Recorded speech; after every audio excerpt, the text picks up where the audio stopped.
Good evening, everyone. My name is Gaurav, and I'm part of India Factoring team. So let me introduce you India Factoring, what we do. So India Factoring and Financial Solutions Private Limited is a market leader of factoring services in the Indian market. Backed by a strong team of domain experts, the company delivers customized receivable management solution to businesses across India. As per FCI statistics that is Factored in International, the company has been ranked number one in India for 8 consecutive years, number two in Asia, and number four globally in export factoring. Established in December 2009, it enables enterprises to optimize their account receivable management through integrated solution, covering financial collaboration, collection, and credit protection with protected protect export protective export and receivable. The company operates under the regulatory framework of Reserve Bank of India as a licensed NBFC 83 factor dealer.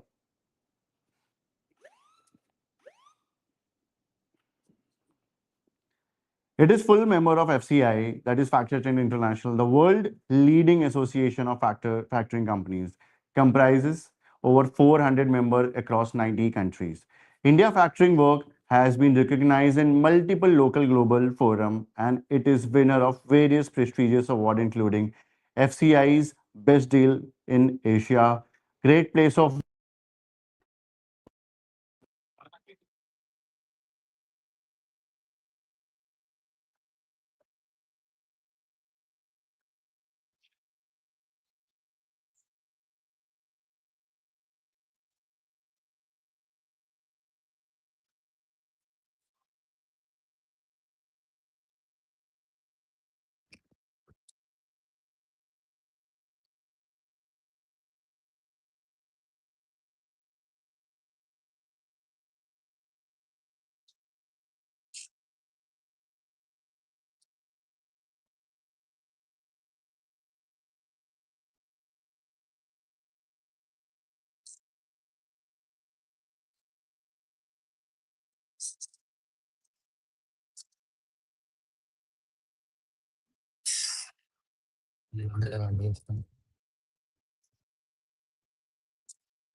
पे दिख रहा है, LinkedIn तीसरे से आ रहा है।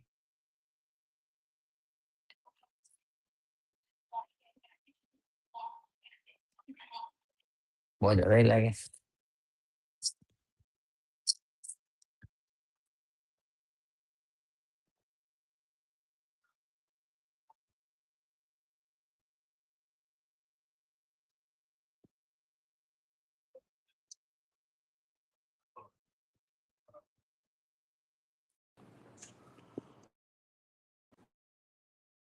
Hello. Reconnect किया है इस बार. तो let's check it again. हाँ हाँ बोल दिया कि start conversation start. Okay. Yes. So, sir, let's start with the hard truth. Many leaders believe. Oh, sorry for this.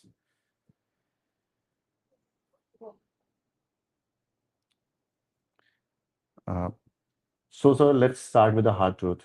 Many leaders believe that if their company is profitable, they are safe. Yet, we repeatedly see highly profitable business suddenly face devastating cash flow crisis.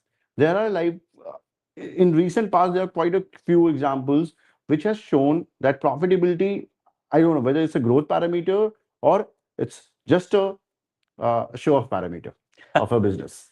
So thank you, Gaurav, for having me here. And it's a very interesting topic. And the answer to this, the deeper we'll delve into it, more we will unpack.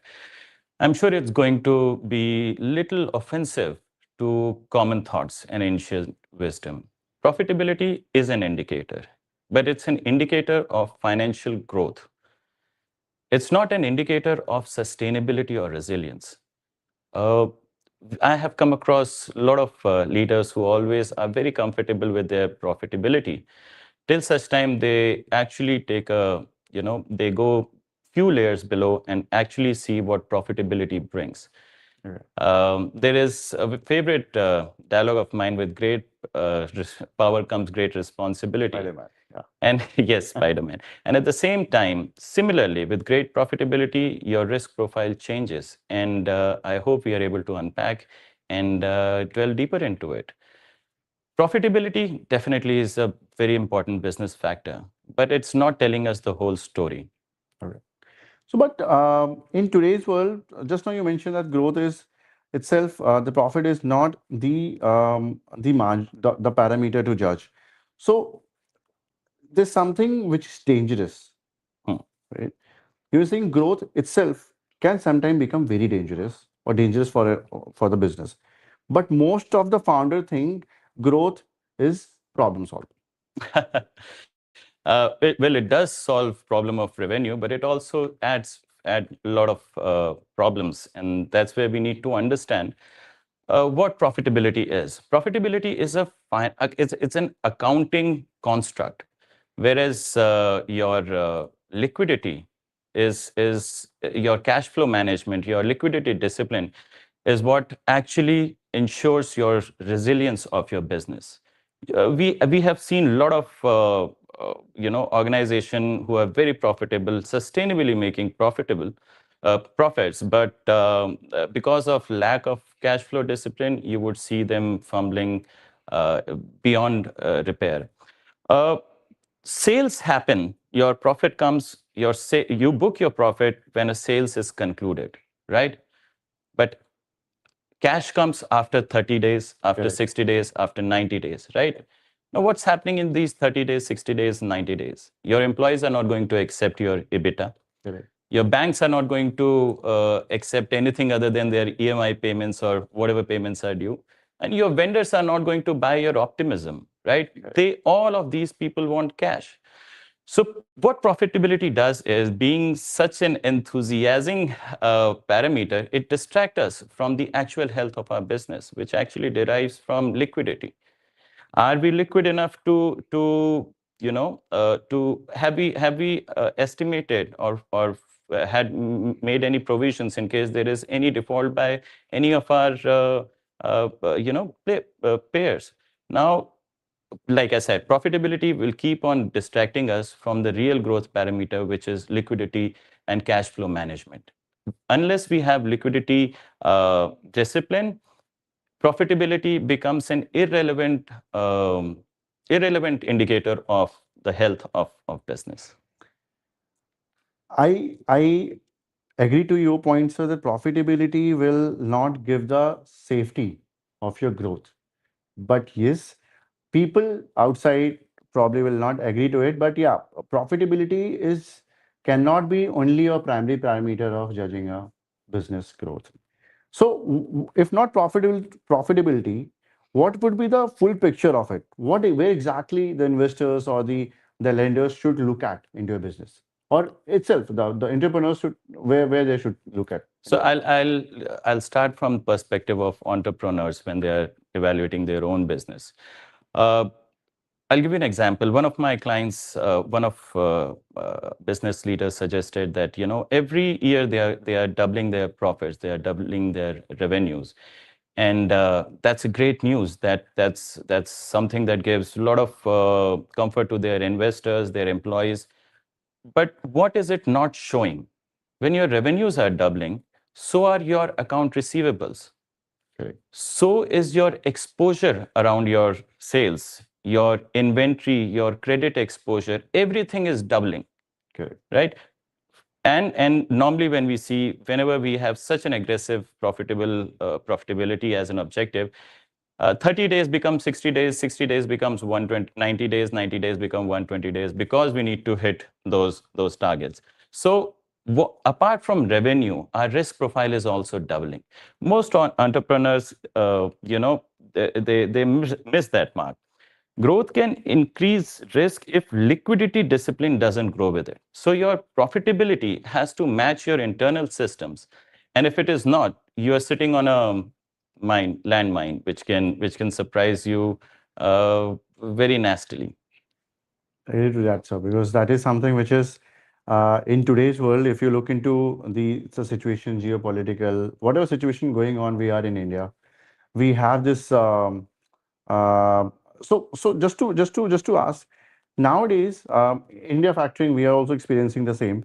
Customer default and delayed payment is worsening globally because we're into factoring, we're into exports. So we understand that globally it is getting worsened. Most people think delay payment is just an inconvenience. In reality, how deeply does a late payment impact an organization? Like, or if you can define the large organization and the small organization, how that eventually impact? Uh, a simple answer would be it has a domino effect. It has a ripple effect. I will start with a summary, a statement that we find a lot of comfort in optimism, and realism makes us uncomfortable, uneasy. Now, let's go a little deeper. How are these dominoes effect? Now, whenever there is a delay, usually the conversation starts is that there is a delayed payment. We are not expecting a default because we are very comfortable with the optimism. Now, what happens when there is a 10-day, 20, 15 days delay by one of your biggest buyer? You end up you end up you know you end up financing their business for 10, 15 days, whereas you, on the other hand, still have to keep incurring. Now, in long run, what happens is that you have not received payments, right? Whereas your expenditures are still going on. Right. Eventually, there'll be a delay from your side towards your vendor, and it will have a cascading effect. You would see that delay by one large buyer in any industry would end up impacting 20 to 30 SMEs and MSMEs. Now, this effect has to be assessed. And when we discuss more and when we discuss about how to identify these exposures, understanding the ecosystem where this default is going to have its impact will become very important. So you're right, sir. In that way, that unconditionally, unwantedly, we are just become lender for 10, 15 days to that. Yes, Yeah, we we become become lender. unwilling lender. We are completely giving control to Correct, to correct. them. Agree to that. Agree to that. Because that is what happened. We experienced that. Even my past experience also, I have seen the same kind of situation where the delay is become unconditional lending. And this happens with our large clients. Yes. Yeah. The SMEs, MSMEs get impacted in both the ways. If it is going, if it get delayed or if it not get delayed, they're anyways getting the situation is not that favorable. I'm talking about the present scenario where it Absolutely. is not Absolutely. favorable, but this is icing on the bad cake, which is happening currently. Absolutely. And what makes it worse is concentration risk. One attribute that I've seen in a lot of SMEs and MSMEs, and that's true for my business and institutional level business as well, that you would observe that 40 to 50% of their revenue would be coming from two, three, four clients. Correct. Now, what you don't understand is that in such scenarios, of course, I've seen most leaders being very proud that, this is my favorite client. These two contribute 40%, 50% to our business. What you understand, what we need to understand that with this 40% revenue, like I said, comes great responsibility. We end up giving our operational control to that organization. Our cash flow is dependent on them. Our vendor management also becomes dependent on them. Our entire operation becomes, if not dependent, but at least driven by them. Correct. Now, this is a very, very real risk because any fault, any default, any delay by the customers who are providing 40% of your revenue, your profitability, is going to have a very, very deep impact on your cash flow management.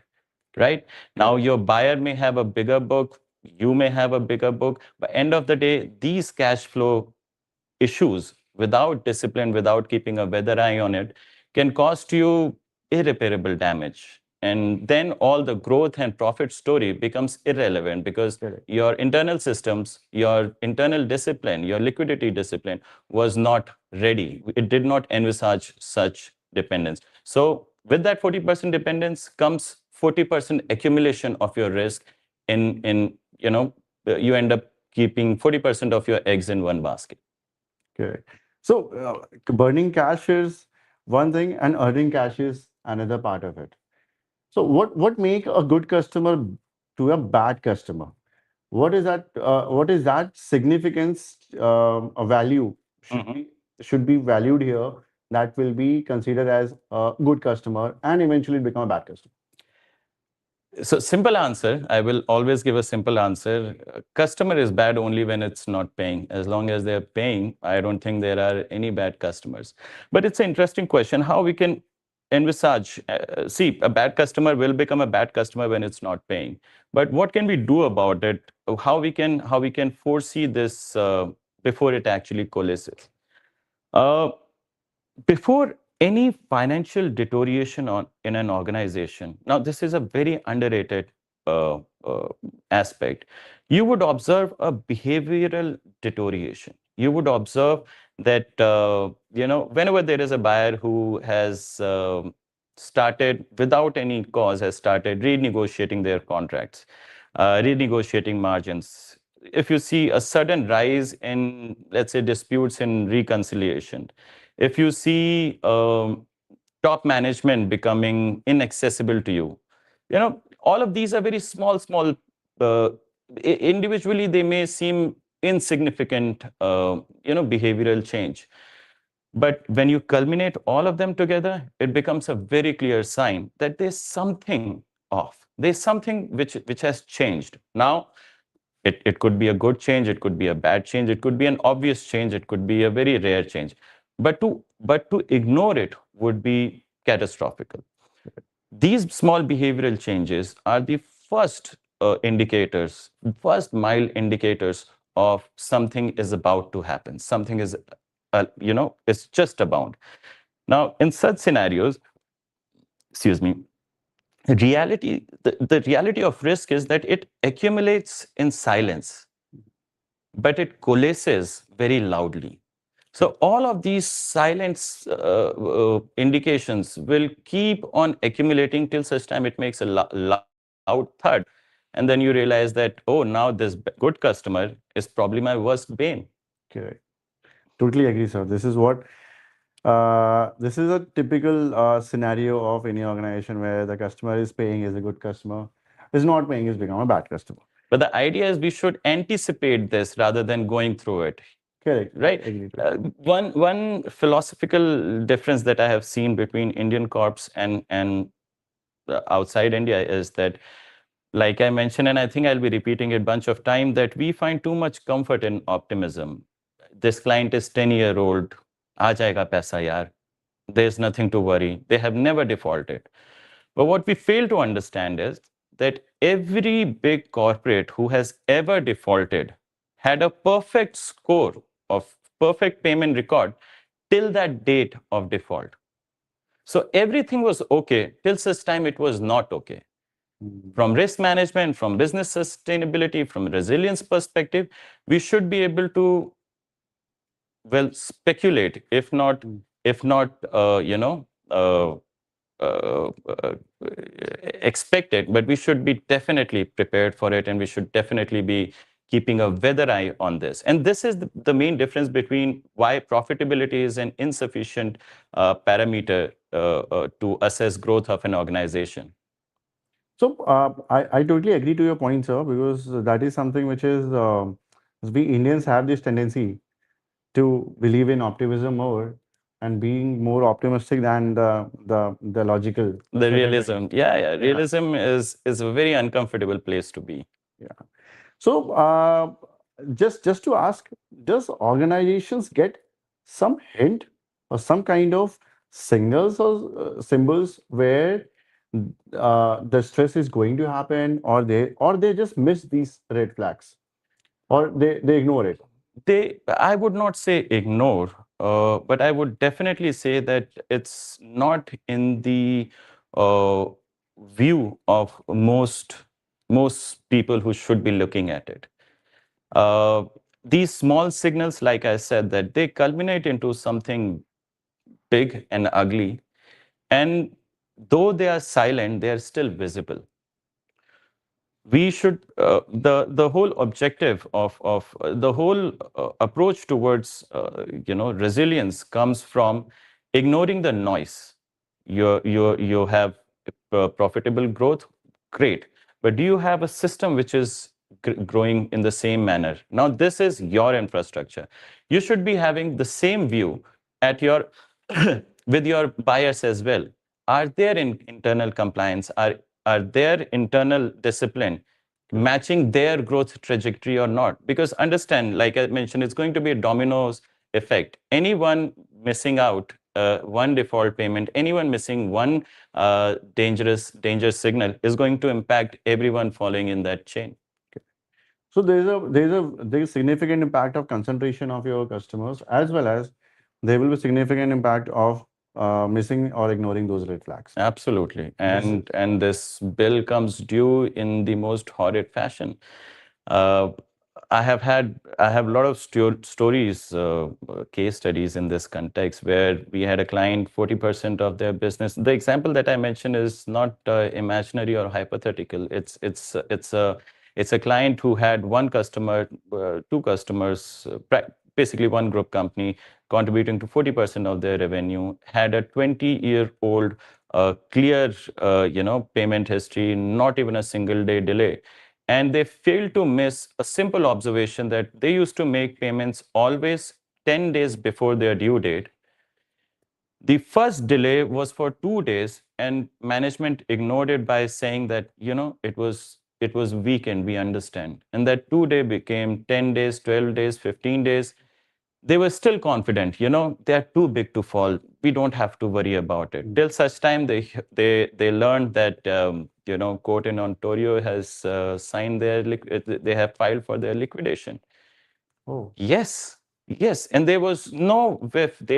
And when they look back at it, and they themselves, feel little disappointed in themselves that a person who was 10 days in advance, the first sign was the 2 day delay, then 5 days delay.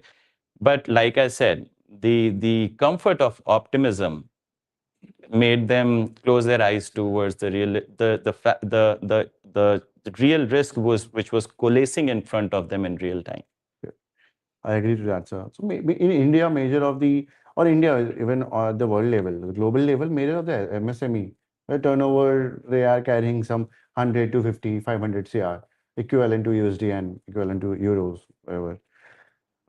They generally operate with major focused concentrated buyers.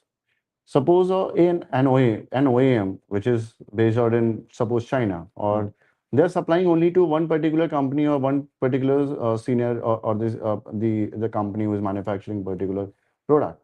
Hmm.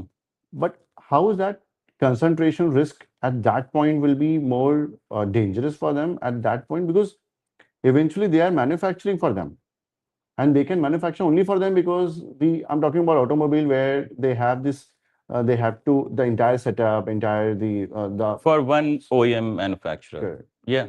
So see, uh, this is not avoidable, right? And there is nothing wrong in having concentration of risk. The problem is not the concentration of your revenue at one or two places.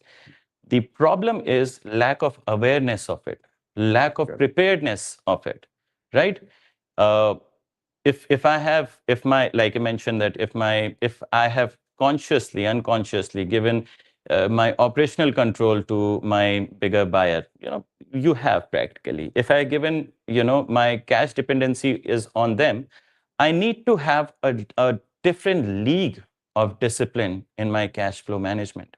Correct. I need to ask uncomfortable question that, what if there is a delay of 10, 20 days, 30 days, 40 days? What are my backup plans?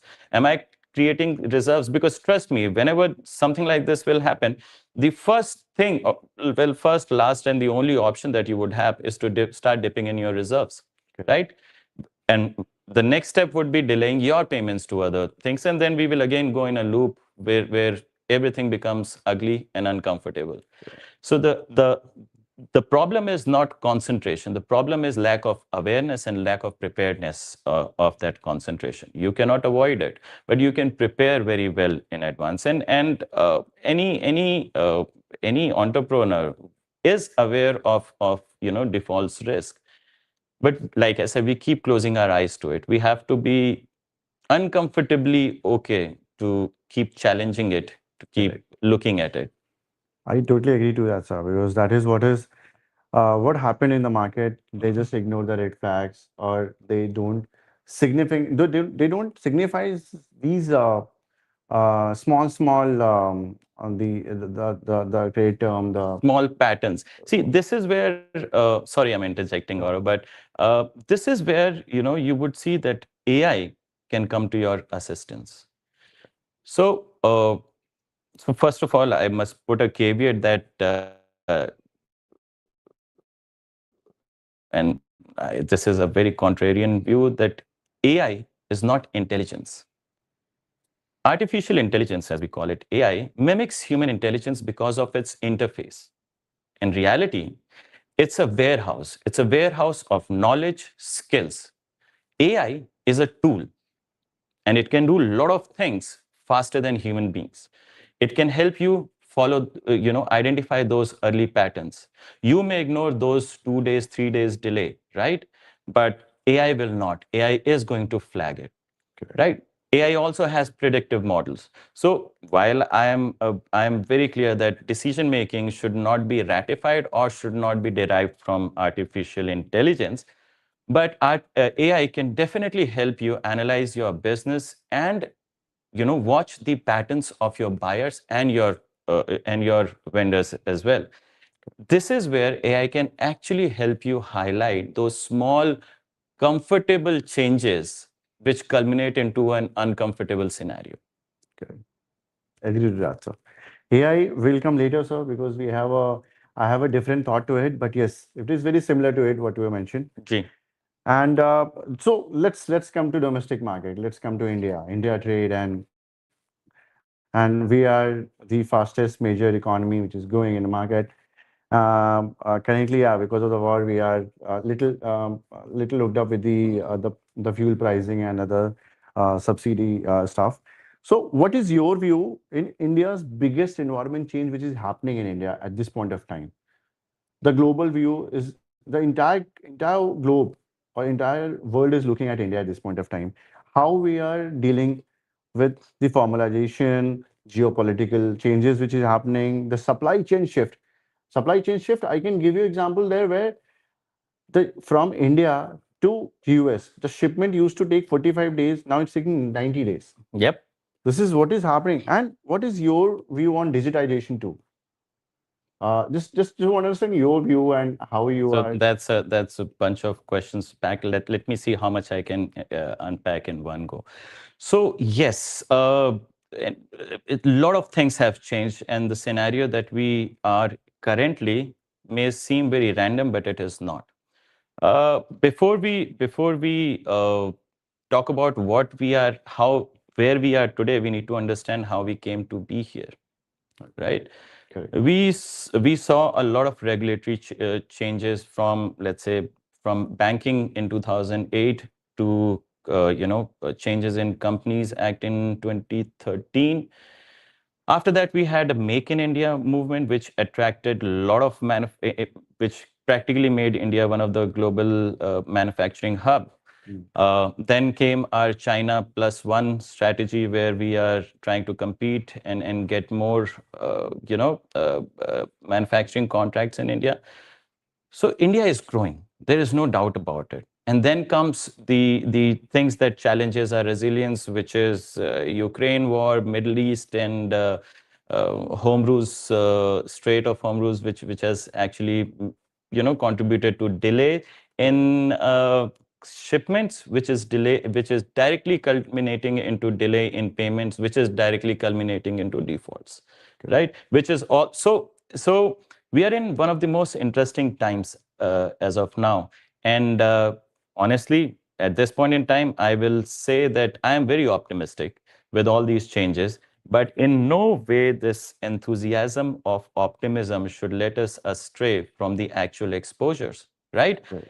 Uh, let's see what else have changed as for Indian MSEs and SMEs. Earlier, a lot of so one more thing that I missed that happened in past few years was demonetization, digital payments, and formalization of GST and everything that you also indicated. Now, how it is impacting our business. Earlier, because of opacity in your cash management on and your book management, the weakness of any of organization was difficult to look at. It was easier to hide behind that lack of transparency. Correct. But now it is not. Now we have AI, we have clear data. Your payments are, in digital manner. Only the last leg still goes cashless, and that has also reduced substantially, right? So earlier it was very easy to hide your weaknesses, but now it gets exposed much faster than anyone, faster than ever before. And this is also impacting the underwriting as well. If you see it from an underwriter's perspective, underwriters are realizing that earlier they used to do underwriting once a year, then they move to bi-yearly, then quarterly. Now it is being done in real time basis. The one change in geopolitical scenario, what industries are going to get impacted, what impact it would have for how long, all of that is available. Now we are going into predictive underwriting, where we are able to predict how bad or good things could be in given different possibility which may coalesce from present to future. So it's changing. I think the only thing that can give us a semblance of comfort would be being foresightful in our risk management and do not get strayed by just numbers on paper. We have seen a lot of organizations which are very successful on paper till such time they are not. That is. I think we are talking about the ground one which we discussed. Eventually, we come to the same point where the significance of profit on paper than the cash flow. Then the cash flow. That is what something which is a basic for any business and Yes. should have be the parameter to judge any business or To check the health, your cash flow management, your liquidity discipline is a far more relevant indicator than your profitability. Okay, I agree to that, sir. So, as we're discussing about the credit risk assessment, so what is your view in that? Is India becoming more better risk manager, or we are still in reactive phase of where we are still observing that whether we can. So just to why this question came because there is always a talk in the banking market, right? There is a this word called intent. Yes. Right. So, what is your view on that, sir? Uh, well, actually, you're putting me in a situation because my honest opinion on this could be too fiery. So I would put it this way that we are definitely improving. We are becoming more aware. We are asking the right questions. But unfortunately, the maturity that should have been uh, the maturity that we should have had already we are not there yet. So we are improving, but we still have a long way to go. And not only from our internal system check, I think we need a behavioral and directional change to be more prepared for what are things to come. Our honorable Prime Minister dream to become the second largest, third largest economy is not going to happen without without the without equivalent or matching preparedness of our risk management. So in the live this chat show, we have a live audience too, where they are asking questions. So are you okay to answer now, or you Yeah, wanted sure, to do sure, it? sure. So Let's. there's one question which we have received. How should businesses rethink the trade risk management in today's uncertain world? How they should inline, or how they should they should structure it such a way that there should be less of the risk involved in this. Okay. So the question is how to have better risk management in these ever-changing Correct. scenario. Uh, I'll give you a bookish answer, but it should become more practicable with the conversation. The first one is to understand and identify. If you that's what we have been discussing right now. That we need to identify our exposures and not get blinded by great numbers, great profitability. We need to understand how many eggs are in how many baskets. We Correct. need to understand. And then next step would be to prepare yourself. Now, the first way, the easiest and most impractical method of managing a risk is to completely avoid. But I think that is not an option. You would still need to have credit sales, right? Not all businesses or all clients will be cash Correct. upfront. So you cannot avoid that. You can minimize it. You can keep it practical. You can make sure that this is not your marketing pitch. You give it only where it is strategically required. Then we come to risk, managing. We have identified, we are controlling, we have decided how much we can mitigate, how much we can, and then comes transferring of risk through insurance and other tools available.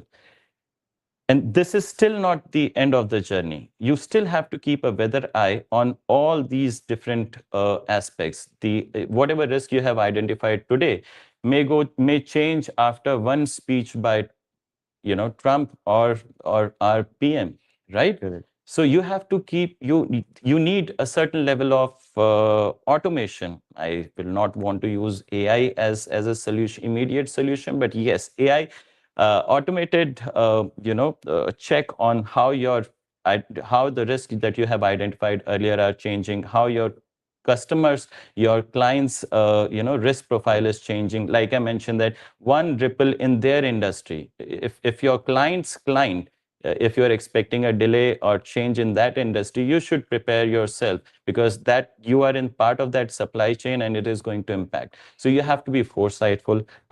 Risk after risk transfer, you have to keep a weather eye on all aspects of your business, and you have to go a little deeper than that. I agree to that, sir, because that is something which is happening in the market at this point of time. Things are very uncertain. I think we were already struggling with the war situation, but now after PM Modi's the statement came on gold and the fuel and travel and the Yes, deficit. yes. That is something which is giving more concern to the small businesses in India. Well, actually, I think it should impact large businesses as well who have a lot of receivables coming in from Europe and US, because the shift in currency is going to have an impact. Some may say positive, some may say negative, but it's going to have an impact. Large businesses, they already have this the observing capacity.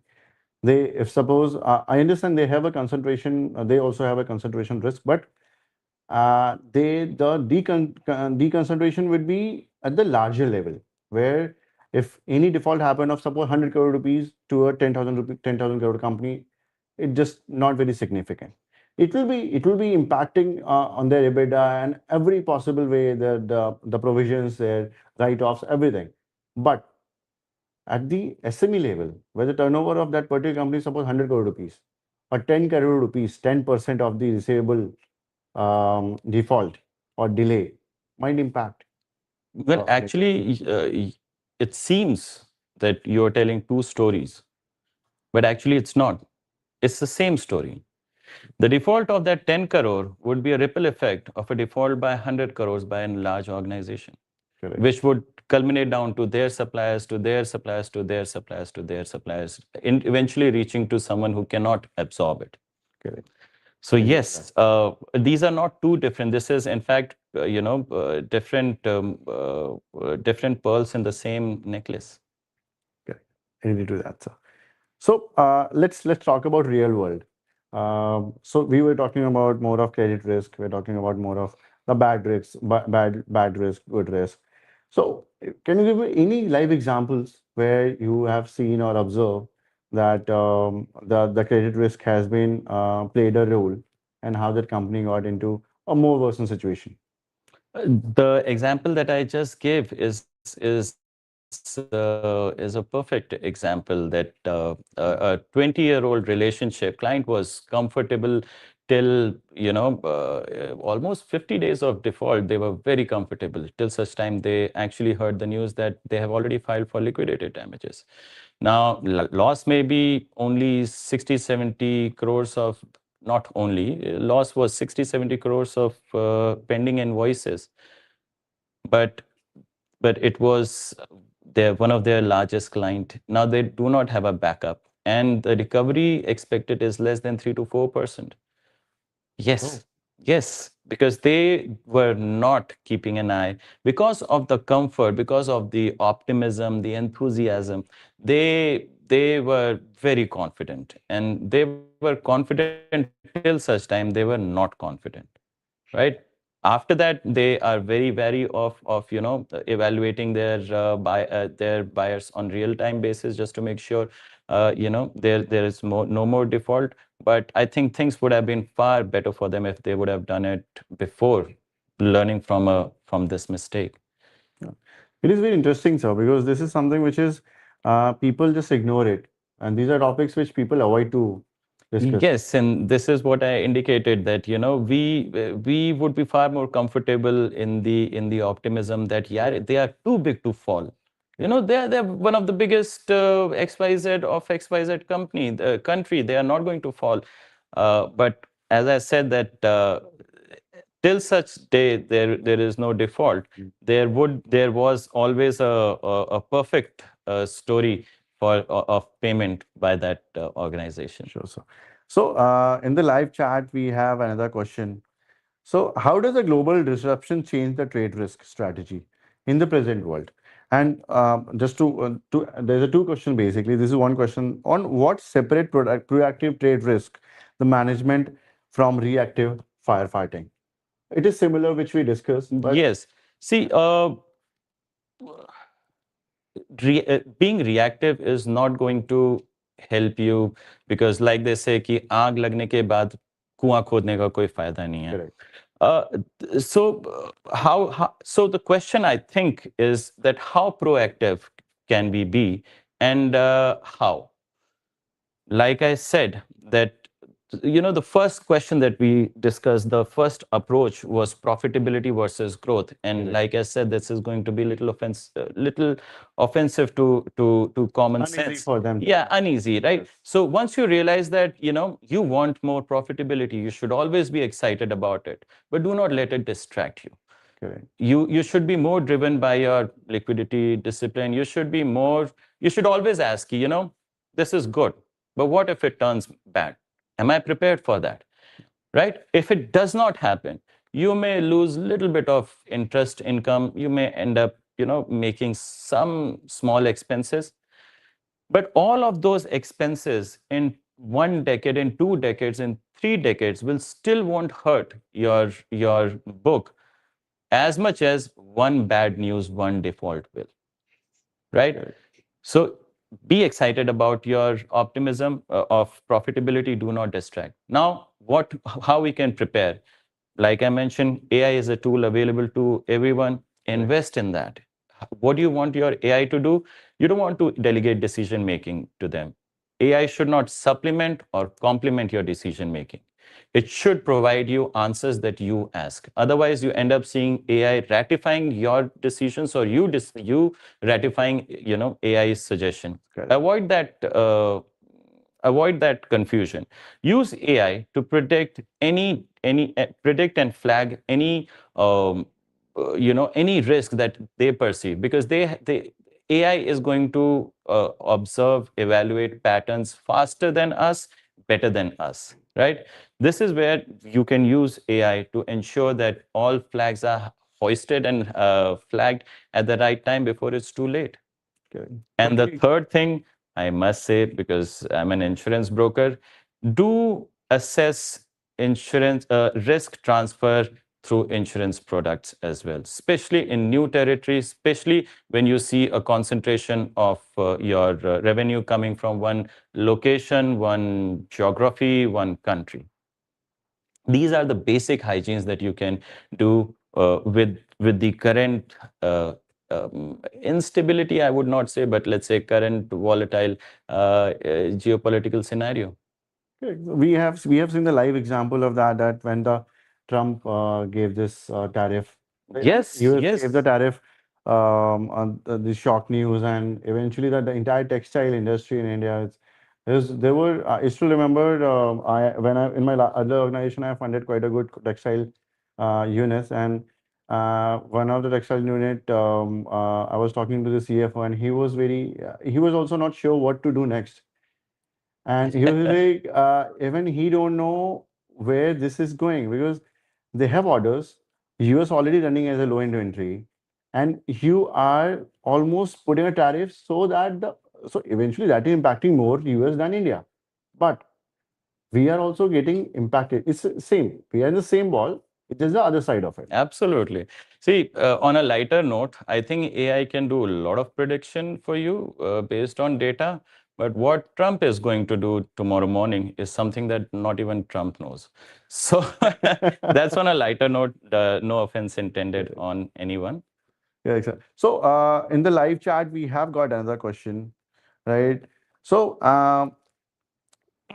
can so there's a person, Mr. Amay, he asked, so can AI really be an answer to product risk analysis, especially in banking or NBFC domain, considering the diverse structure product are being offered? This Okay, is so more this, relevant to your industry where you yes. are. So the quick Business. answer is no, not yet. Okay. I also emphasize and dream about days where now we have to go little one step ahead. Now we are not talking about the AI as we know and common knowledge. We are talking about AI agentic models. Correct. I would like to see that, but there is one thing that AI is still lacking, and in my personal opinion, will continue to lack for another decade or so, which is while they are good at processing information, they lack what we call human instinct. Hmm. You are able to navigate through nuances which AI will treat as data or information, right? While it is necessary for AI to do that, and you can depend on their pattern recognition, but the output is not something that you can take unfiltered. So AI is not there. It's not going to help you to the extent that you do you expect, but it is going to help you to in a large manner in seeing the things that you have been ignoring till date. So AI is not there yet. AI agentics is I still don't think they're there. While AI is mimicking human intelligence, they are yet to learn human instincts and how a human being or a real person navigates through nuances of real world things, real world operations. But AI, if AI learned the human instinct or the nuances, eventually AI also become a partial human. Then in that scenario, will that be a risk to us? I think we are going in a territory that I'm neither qualified or though as a curious individual, I do think about it a lot. We all have seen Terminator series and what Skynet did. Correct. So I am very happy that artificial intelligence is mimicking intelligence. I really don't wish it goes sentient in anytime soon. The direction it is going, you really think that direction is right direction for AI or should be navigated much better? In banking, I'm talking about Whether it strictly is financial right or matters. see, okay, so in that case, development in AI is not something that we can see in isolation. There are other changes that is happening, and quantum computing is around the corner. When you see all these changes, two things I'm certain of. Whatever attributes, skills as an individual, as an organization, as a country, as human being, as a race that has got us still here, is not going to stay as relevant in the future. We'll need to all transferable skills, all transferable knowledge will be transferred.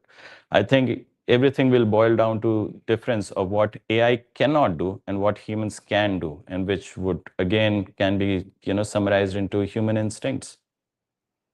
I don't know, sometimes I feel this very, very scary if this continue. And job losses is one part of it. I don't know what losses else will happen in See, AI.